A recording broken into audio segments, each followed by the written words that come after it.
మండల కేంద్రంలో గురువారం డ్రగ్స్ నిర్మూలనపై అవగాహన సదస్సు నిర్వహించారు. ఎల్కతుర్తి సిఐ పులి రమేష్ ఆధ్వర్యంలో జరిగిన ఈ కార్యక్రమం ఎల్కతుర్తి సర్పంచ్ మునిగడప లావణ్య శేషు పాల్గొన్నారు. పాఠశాల విద్యార్థులు, విద్యార్థినిలు, వారి తల్లిదండ్రులు, గ్రామస్తులు, వార్డు సభ్యులు పెద్ద సంఖ్యలో పాల్గొన్నారు. ఈ సందర్భంగా సిఐ పులి రమేష్, ఎస్ఐ నరసింహారావు మాట్లాడుతూ గంజాయి వంటి మత్తు పదార్థాలకు విద్యార్థులు దూరంగా ఉండాలని సూచించారు. మత్తు పదార్థాల వల్ల విద్యార్థుల భవిష్యత్తు దెబ్బతింటుందని, ఎలాంటి పరిస్థితుల్లోనూ వాటికి అలవాటు పడకూడదని హెచ్చరించారు. జూన్ 15 నుంచి పాఠశాలలో ప్రారంభమైన నేపథ్యంలో విద్యార్థులు క్రమం తప్పకుండా పాఠశాలకు వెళ్తున్నారా, వారి స్నేహితుల వర్గం ఎలా ఉందో తల్లిదండ్రులు నిత్యం గమనించాలని సూచించారు. డ్రగ్స్ నిర్మూలనపై ప్రజల్లో చైతన్యం కల్పించేందుకు బస్టాండ్ సర్కిల్ ప్రాంతంలో భారీ ర్యాలీ నిర్వహించారు.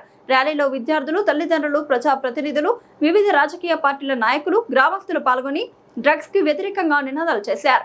విద్యార్థులను మత్తు పదార్థాల బారిన పడనివ్వబోమని, వారి భవిష్యత్తును కాపాడేందుకు కృషి చేస్తామని తల్లిదండ్రుల నుంచి ప్రతిజ్ఞా పత్రాలు స్వీకరించారు. ఈ కార్యక్రమంలో ప్రజాప్రతినిధులు, అధికారులు, ఉపాధ్యాయులు, అన్ని పాఠశాలల విద్యార్థులు, విద్యార్థినులు, తల్లిదండ్రులు, పోలీస్ సిబ్బంది తదితరులు పాల్గొన్నారు.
తల్లిదండ్రుల యొక్క వాళ్ళ మీద మానిటరింగ్ అనేది లేదు. అంటే పిల్లలు చదవడానికి అంటే స్కూల్కి, కాలేజీకి కౌన్సిలింగ్ ఉంటారు, వేరు వేరు దగ్గర హాస్పిటల్ ఉంటారు, పిల్లలు చదువుకుంటారు, మీరు కష్టపడి పనులు చేస్తుంటారు. వాళ్ళకి కావాల్సిన డబ్బులన్నింటినీ ఏమేమైతే మీరు కూలి పని చేసేది, వ్యవసాయం చేసో ఏదైనా చేసి వాళ్ళు ఎలాంటి లోటు లేకుండా వాళ్ళకి కావాల్సిన మొత్తం పంపిస్తున్నారు. కానీ అక్కడ వాళ్ళు ఏం చేస్తున్నారు, తల్లిదండ్రులు మీరు చూసుకోవట్లేదు. అంటే మా కొడుకు అక్కడ పోయిండు చదువుకుంటున్నాను అనుకుంటున్నారు తప్ప ఎవరి కొడుకు వాళ్ళ బుద్ధు. ఈవెన్ వాటి కాకుండా దొరికినా కానీ ఏదో తెలియక చేసినట్టారు తప్ప వాటికి ఇట్లా చేసిందని చెప్పేసి ఏ పేరెంట్స్ కూడా అనుకోరు.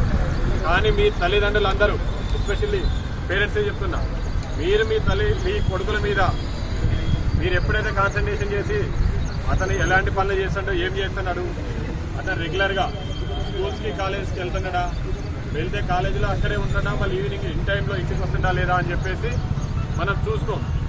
ఎందుకు నమ్మకం.